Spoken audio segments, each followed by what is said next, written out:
This lesson is on conjugating verbs in the present tense. This is our first lesson on conjugating verbs. We're going to start with the infinitive forms or dictionary forms of the verbs. They all end in the syllable da and can more or less be translated as to verb. For example, to sleep, to read, to speak. They are the forms of the verb that you are most likely to find in a Korean English dictionary. So once you have the verb in the infinitive form, you need to classify it into one of three categories. To do that, cut off the da at the end of your verb and look at what is now the last syllable. If the last syllable is ha, you have a hada verb. If the last syllable contains o or ah, but is not ha, then you have an ah verb. Or if your last syllable contains any vowel other than o or ah, then it's an verb. And that's what we're going to learn about today. We will learn how to conjugate verbs into the present tense. Let's use the example sumda, to hide. We've already done the first step in our conjugation, and that is cutting off the da. The infinitive verb with the da cut off is what is known as the root verb. The next step is adding a new ending, That's why we call them verbs, because we add an suma. And there you have it, your present form of the word hide. But this isn't the only way to say hide in the present form in Korean. Korean has 3 different levels of respect: casual, polite, and formal. And so there are 3 different ways to say a verb in the present tense. This one is a casual way. If we want to make it polite, we add yo. Sumayo. And now to make it formal. Making a verb formal is a little different. It starts off the same way. You take the infinitive form and you cut off the da. Then, if the last syllable ends in a vowel, you add nida to the end.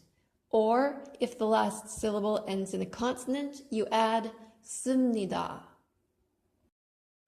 Hopefully everyone's watched my lesson on consonant assimilation and this pronunciation is not confusing.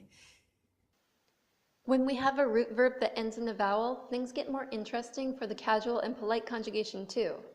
Let's look at another example, one that ends in a vowel. To lose, jida.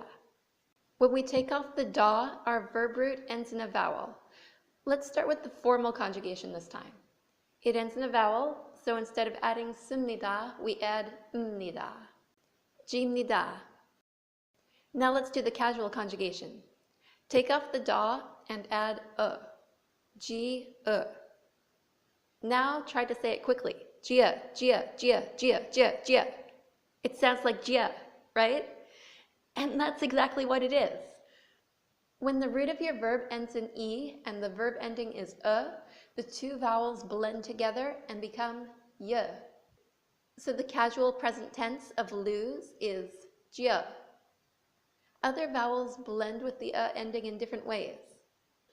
If your verb root ends in u, the 2 vowels combine to make wo. If your verb root ends in the simply disappears. If your verb root ends in you only need one don't add another. If your verb root ends in a, don't add the at all. And as far as I can tell, there are no verb roots that end in Please correct me if I'm wrong. And that is how you conjugate into the casual form. For the polite form, just as before, you add a yo to the end. In our example, jiayo, jiayo. Let's make a sentence. I hide.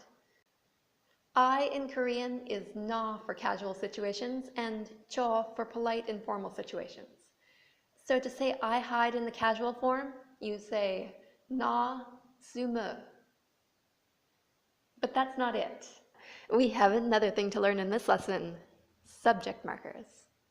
Subject markers are suffixes that you attach to the end of the word that is the subject of the sentence. If you've never heard the term subject of the sentence before, all it means is the thing in the sentence which is doing the action. In this sentence, the subject is I or na. Na is the thing that is doing the action, so na is the subject. And there are two types of subject markers, the nun/un variety and the ga/e variety. Ga and nun subject markers go after words that end in vowels. E and un subject markers go after words that end in consonants. Both varieties are used to identify the subject, but the difference between them is that the ga/e variety puts extra emphasis on the subject, and the nun/un variety puts extra emphasis on the action. If you want to say I hide in a way that makes it clear that you are hiding, not doing something else, then use the nun/un variety, nanen sume. If you want to say I hide in a way that makes it clear to everyone that it is I who is hiding, not anyone else, I, then use the ga/e variety of subject marker. Let me give you an example situation because subject markers can be tricky to understand. If I ask, what do you do? You answer, nanen sume. I hide. That's what I do. If I ask, who hides? You answer, nega sume. I hide. That's who. Do you see the difference? Ga emphasizes the subject, and nun emphasizes the action. Let's look at our example with the nun/un variety of subject marker first. You label the subject of the sentence with the ending nun if the subject ends in a vowel, or an un if the subject ends in a consonant. In this case, we have a vowel, so we use nun. Nanen sume. Now the polite form, chonen sume yo. And the formal form, chonen sumsumnida. The nun or un is actually optional. When you have a very short sentence like this, it's obvious which word is the subject, so a subject marker is not necessary. If you have a more complex sentence, the subject markers are very helpful in avoiding confusion. Also, there's a shorthanded way of writing the subject markers. Instead of nanen, you may just see non. Instead of jonen, you may just see John. The shorthand subject marker is just an n instead of a full nun. You might see the shorthanded spelling with any noun that ends in a vowel. You will hear people talk like this and write like this in email and other unofficial forms of communication, but you won't see these shorthand subject markers printed in books or in the president's speech or anything official like that. It's just one of those lazy habits. Now let's talk about the ga/e variety. Like I said before, you use the ga/e ending if you want to put extra emphasis on the subject. The ga goes at the end of subjects that end in vowels, and the e goes at the end of subjects that end in consonants. But something special happens with the pronouns cha, na, and ne. They end in vowels, so you would expect them to get the ga subject marker, but they actually get both, e and ga, like this. And now, watch this magic.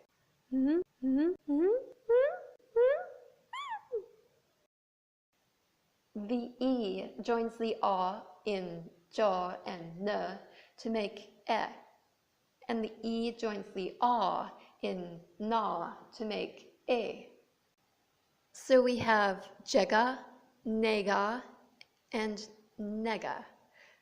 Remember learning about this vowel, a? It's meant to be pronounced a, but is often pronounced like eh. Well, you really don't want to get I and you mixed up. So having two very similar sounding words is going to get confusing. So here's what Koreans do. This one, casual I with the ga subject marker, is pronounced ne and ne, just like it's written.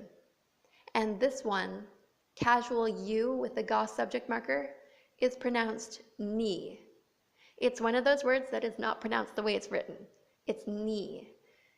Sometimes in unofficial communication, like chatting on the internet, some people will even write it as ni. And yeah, a ga subject marker after the ni. This is the word that makes English speakers a little uncomfortable. But we all know what we mean. So let's do our example with the e/ga subject marker. The casual form of Ihide is 내가 숨어, and the polite form of Ihide is 제가 숨어요, and the formal form 제가 숨습니다. So subject markers, in sum, put them at the end of the subject, i.e. the noun that is doing the verb. When emphasizing the action, use un if the subject ends in a consonant, or nun if the subject ends in a vowel. Nun is often shortened to just n in unofficial communication. When emphasizing the subject, use e if the subject ends in a consonant, or ga if the subject ends in a vowel.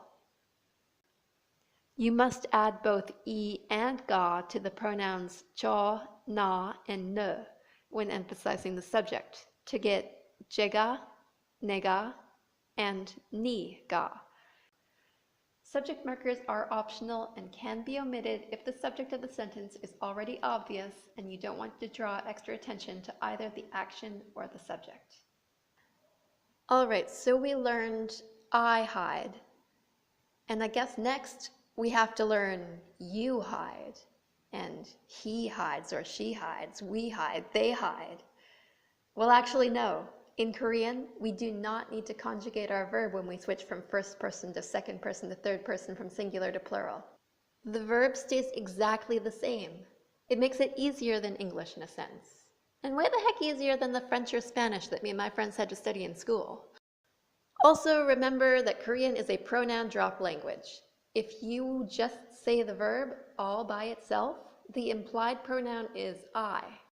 Or, if the subject of the sentence was identified in the previous sentence, you can assume that you are still talking about the same person. For example, in English you might say, Joe loses, he hides. In Korean you would say it like this, Joe loses, hides. There's no need to say Joe's name again because we already identified the subject in the first sentence. We don't even need to say he instead. That is the convenience of a pronoun drop language. I'm going to provide you with a list of all verbs. You can practice conjugating them into the casual, polite, and formal forms of the present tense, and memorize any of them that you think might be useful. We're done for now. These links are in the description, and thank you for studying with me. If you want my advice on how to use this list, I would recommend that you conjugate all of them to get lots of practice conjugating. Also, try to pronounce them. It's a good way to remind yourself of all the pronunciation rules. When it comes to memorizing them, memorize the infinitive forms, not the conjugated form. The infinitive form is more versatile, and when we learn future tense and past tense conjugation, and so on and so on, we'll always be starting with the infinitive form. So if you memorize the infinitive form, you won't have to memorize anything new when we learn those new rules. Trust me on this. Memorize the infinitive form and then learn the conjugation rules. It's the best way. And I caution you, don't try to memorize all the verbs on the list all at once. Pick 10 or less to start with. You're better off learning a small number of verbs and learning them really, really well, rather than trying to memorize a large number of verbs and then not being able to recall a single one of them. I started out with 5, and when I felt like I had those thoroughly memorized, I added another, and then repeat and repeat. Memorizing things requires lots of repetition. So throughout the day, in those moments when you're not doing anything especially important, try and recall all the words on your list, and their translations. And then you can try and make little 2-word sentences. And then if you're feeling really creative, you can come up with a little story in your head where you imagine you're in a situation where you actually have to say one of these words to somebody in Korean. I think that's a fun way to memorize things. Share your own tips for memorizing vocabulary in the comments. And another thing, postscript. You may be tempted to add a 3rd word to your sentences, but don't do it. This lesson only teaches you how to make 2-word sentences. I'll teach you how to make 3-word sentences eventually, but it isn't quite as easy as you might think, so hang on until you've actually had a lesson on it. And one final thing, postscript, 제가, 내가, and 니가 look like they contain the possessive pronouns 제, 내, and 니. I assure you they do not. It is merely a coincidence that they ended up being the same words. They are derived from different vowel combinations, as I explained earlier in this video and in the possessive pronouns video. If you don't understand what I'm talking about, don't worry about it. And finally, we are done. Please take advantage of all the links in the description, and annyeonghaseyo. Thanks for studying with me.